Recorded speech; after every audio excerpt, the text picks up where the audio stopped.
वैदिक राष्ट्राय विद्महे भारतवर्षाय धीमहि तन्नो भारत प्रचोदयात्। देखिए, मेरा जन्म काशी में ही हुआ है और इस काशी की भूमि से चलते चलते इस समय मैं यूएस में हूँ। और काशी से अगर आप काशी में एक बार आप जन्म ले लें तो फिर ये लगाव छूटता ही नहीं है। ये जन्म जन्म का संबंध है। रही हिंदू जागृति समिति, तो आचार्य श्री पिंगले जी के साथ मेरा कुछ वर्षों से उनके सानिध्य में मैं काम कर रही हूँ। ये सिर्फ गजवाए हिंद नहीं है, ये गजवाए विश्व है। अभी शाम को मैं बोलने वाली हूँ और देखिए, ये एक सुनियोजित ढंग से एक कैटेगराइज्ड वे में हिंदुओं को समाप्त करने की योजना विश्वव्यापी है। मैं शाम को इस बारे में बोलने वाली हूँ। ये हम सबको दिख रहा है। क्यों? ये इसका कारण क्या है? हम जहाँ भी विश्व में गए हैं, हम विश्वामित्र के पुत्र भरत की हम संतति हैं। उनका डीएनए लेके हम चलने वालों में से हैं। तो वो डीएनए स्वयं में इतना ही श्रेष्ठ है कि इसको संभालने के लिए, ये इसको आगे ले जाने में हम सक्षम हैं। तो एनआरआईज, मैं तो स्वयं एनआरआई हूँ। एनआरआईज जहाँ भी जाते हैं, जिस कंट्री में भी जाते हैं, आज स्थिति ये है, हर कंट्री में एनआरआई सबसे आगे है। आप किसी भी क्षेत्र में देख लो, चाहे वो एजुकेशन हो, बिजनेस हो, एंटरप्रेन्योरशिप हो, चाहे आपका सीईओज हो, कुछ भी देख लो, एनआरआई सबसे आगे हैं। आतंकवाद भी जब आप फाइनेंशियली सबसे अधिक स्ट्रॉन्ग हो जाते हो, जब आप फाइनेंशियली उन लोकल लोगों से भी आप जब स्ट्रॉन्ग हो जाते हो, तो ये बात उन्हें पसंद नहीं आती। मैं हमेशा ये बोलूँगी शाम को, मैं हमेशा ये कहती हूँ, कल का भूखा नंगा ब्राउन स्किन आज उनको बता रहा है कि आप मेडिटेशन कैसे करो, जीवन यापन कैसे करो, सांस कैसे लो, बिजनेस कैसे बढ़ाओ। हिंदू धर्म, अब मैं ये कहूँगी कि हिंदू धर्म को राजस्थान के राजपूताना, महाराष्ट्र के मराठाओं ने रोका, और भी पूरा रामानंद, मैं रामानंदाचार्य संप्रदाय से योगीराज बर्फानी दादा की शिष्या हूँ, वो रामानंद संप्रदाय, उसके कितने साधुओं ने ये भगवान श्री राम के लिए अपनी जीवन बलि दी है, कोई नहीं जानता। तो भारत का तो एक एक इंच खून से, हमारे और आपके खून से सिंचा हुआ है, एक एक इंच। और इस बात को सबके सामने लाने की आवश्यकता है। वो मारेंगे, मारने दो, कितने लोगों को मारोगे, हम तुम्हारे, उसके बावजूद भी हम तुम्हारी तरह नहीं बनेंगे। मैं शब्द, कई सारे कटु शब्द हैं, मैं उनको यूज़ नहीं करना चाहती। जिस तरह से वो कहते हैं कि आरएसएस बोको हराम की तरह है। आरएसएस ने कब दूसरे देश में जाके उसको अपना बनाने की कोशिश की है, बात ये आती है।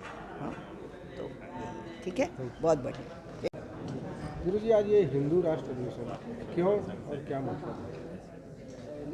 ये हिंदू राष्ट्र अधिवेशन जो है, ये मूलतः इसका उद्देश्य यही है कि भारत का जो गत वैभव था, भारत सदियों से, प्राचीन काल से हिंदू राष्ट्र ही था, तो वो जो भारत का जो उसका जो वैभव था, तो पुनः भारत को प्राप्त हो जाए, भारत पुनः एक संवैधानिक दृष्टिकोण से हिंदू राष्ट्र बने, और केवल संवैधानिक दृष्टिकोण से नहीं, धर्म आधारित हिंदू राष्ट्र भी बने। इस उद्देश्य से ये हिंदू राष्ट्र अधिवेशन का आयोजन हुआ है।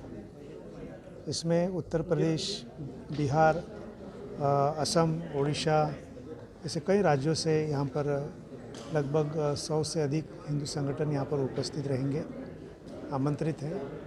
और इसमें मुख्य रूप से भारत को हिंदू राष्ट्र बनाने के लिए हमें किन किन विचारों पर चिंतन मंथन करना है, विचार विनिमय करना है, इसके बारे में चर्चा आरंभ है। और इसमें आज के शुरुआत में इसका उद्घाटन समारोह में कई संत यहाँ पर उपस्थित थे। प्रमुख संतों में हिंदू जन जागृति समिति के राष्ट्रीय मार्गदर्शक सदगुरु डॉक्टर चारुदत्त पिंगड़े जी यहाँ पर उपस्थित थे। प्रयागराज से पीठाधीश्वर राजकुमार जी यहाँ पर उपस्थित थे। अमेरिका में रहने वाली माँ राजलक्ष्मी जी यहाँ पर उपस्थित हैं। नेपाल से एक संत उपस्थित थे। इस प्रकार से यहाँ पर संत महात्मा की उपस्थिति में इस कार्यक्रम का उद्घाटन हुआ है। इसमें सनातन पंचांग 2023 इसके एंड्रॉयड पंचांग का लोकार्पण भी हुआ और श्री काशी विश्वनाथ मुक्ति के लिए जो प्रयास कर रहे हैं, तो वो जो लोग हैं, जो वादी हैं, उनके यहाँ पर वक्तव्य है, उनका सम्मान भी हुआ। और इस प्रकार से हिंदू धर्म को लेकर के जो अलग अलग प्रकार के जो विषय हैं, उन विषयों को यहाँ पर उठाया जाएगा और किस प्रकार से भारत को संवैधानिक दृष्टिकोण से हिंदू राष्ट्र बनाया जा सके, इसके लिए यहाँ पर विचार विमर्श और चिंतन किया जाएगा। उस धर्मांतरण हम लोग रोक नहीं पा रहे, कैसे हो रहे, हमारे घर के पास हो रहे, हमको ध्यान नहीं है, हमको जानकारी नहीं है। किधर से वो परिवर्तन होके जब पता चला बगल में मस्जिद हो गया, तब हमको पता चला कि कहाँ से चारों रातों रात सभी पूज्य संत के सादर चरणों में मेरा नमन। आप सभी का वंदन, अभिनंदन। और काश ऐसा होता कि हिंदू राष्ट्र जैसा हिंदू राष्ट्र हो जाता, जितना जल्दी हो सकता हो जाता। आज पहली बार किसी ऐसे मंच पर हम यह बैनर देख रहे हैं, हिंदू राष्ट्र अधिवेशन, तो बहुत ही खुशी की बात है। हमको संक्षेप में कहा गया है अपना अनुभव बताने के लिए। मैं 1975 की इमरजेंसी से संघ से जुड़ा हूँ। तब मैं प्रयाग से काशी आया था पढ़ने के लिए, तो थोड़ी बहुत धीरे धीरे मुझे जानकारी होती गई। अयोध्या के आंदोलन में मैं पूरी तरह से लगा रहा। बाद में आंदोलन समाप्त हुआ, चारों संगठनों पर बैन लग गया। फिर गुप्त रूप से एक कार्यक्रम हुआ, उसमें माननीय अशोक सिंघल जी ने मुझे प्रांत का प्रचार प्रमुख का दायित्व सौंपा विश्व परिषद का। यह है 1993 में। मैंने तय किया उस समय कि अब प्रचार का दायित्व सौंप ही दिया गया है तो वंदे मातरम की शुरुआत की जानी चाहिए।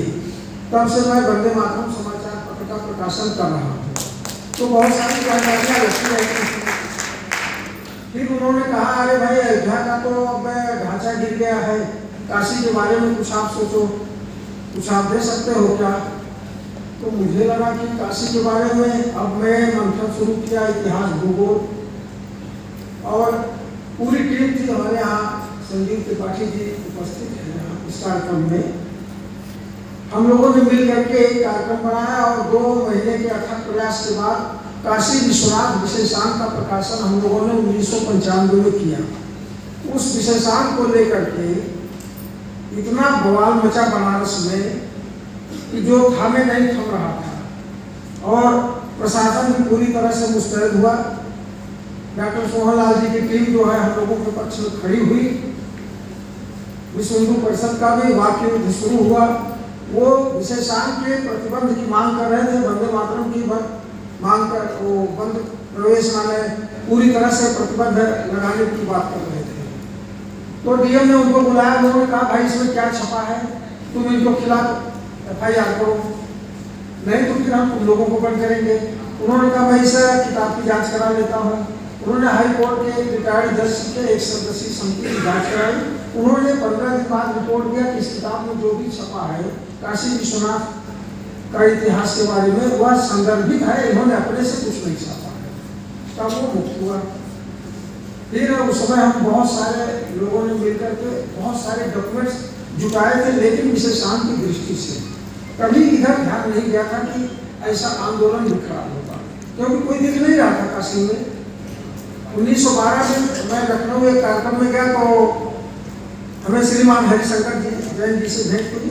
मैं सोशल मीडिया से जुड़ा बात कर रहा था, क्योंकि मैं काशी विश्वविद्यालय के सूचना विभाग में कर्मचारी हूँ और वह दायित्व मेरे ऊपर से चल रहा था। बीच में मैं देखा कि कभी आज हम अकेला अश्वत्थामा अभिमन्यु की तरफ खड़ा है।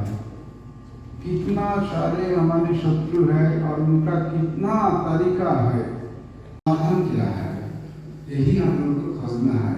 इसके समाधान एकमात्र ही है, वो है आत्ममंथन। हम लोग का आत्ममंथन करना चाहिए, जब हम लोग क्या खोए क्या पाए। आज हमारी इस परिस्थिति, इस दशा किस लिए है? सावरकर जी ने हमको हिंदू बनाए रखा, तो इसके लिए उस माता, उस बहन, उस हमारे पूर्वजों को हम बहुत बहुत आभार प्रकट करते कर रहा है। और एक विशेष बात काल इसके काल हमको एक विशेष ध्यान में आया। एक बात बहुत दिन से मेरा मन में बहुत खौफ था, मेरा अपना मन में, जो सनातन हिंदू धर्म के लिए उसको देख कर अच्छा वो शंका में भारी पड़ जाते, तब अपने रूप निकाल देते। तो इसी तरह योजनाबद्ध तरीका से हमारे हिंदू धर्म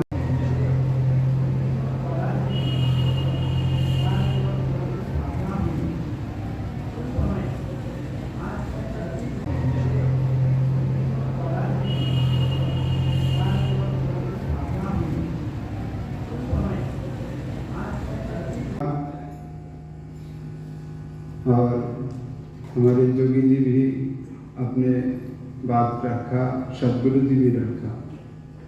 समस्या सावरकर जी ने हमको हिंदू बनाए रखा, तो इसके लिए उस माता, उस बहन, उस हमारे पूर्वजों को हम बहुत बहुत आभार प्रकट करते हैं। समाधान क्या है, यही हम लोग को खोजना है। इसके समाधान एकमात्र ही है, वो है आत्ममंथन। हम लोग का आत्ममंथन करना चाहिए, जब हम लोग क्या खोए क्या पाए। आज हमारी इस परिस्थिति, इस दशा किस लिए है? हम अकेला अश्वत्थामा अभिमन्यु की तरफ खड़ा है। कितना सारे हमारे शत्रु है और उनका कितना तरीका है कर रहा है। और एक विशेष बात काल इसके काल हमको एक विशेष ध्यान में आया।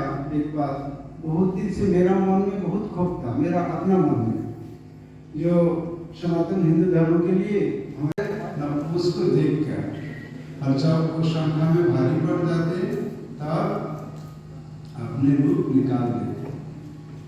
तो इसी तरह योजनाबद्ध तरीका से हमारे हिंदू धर्म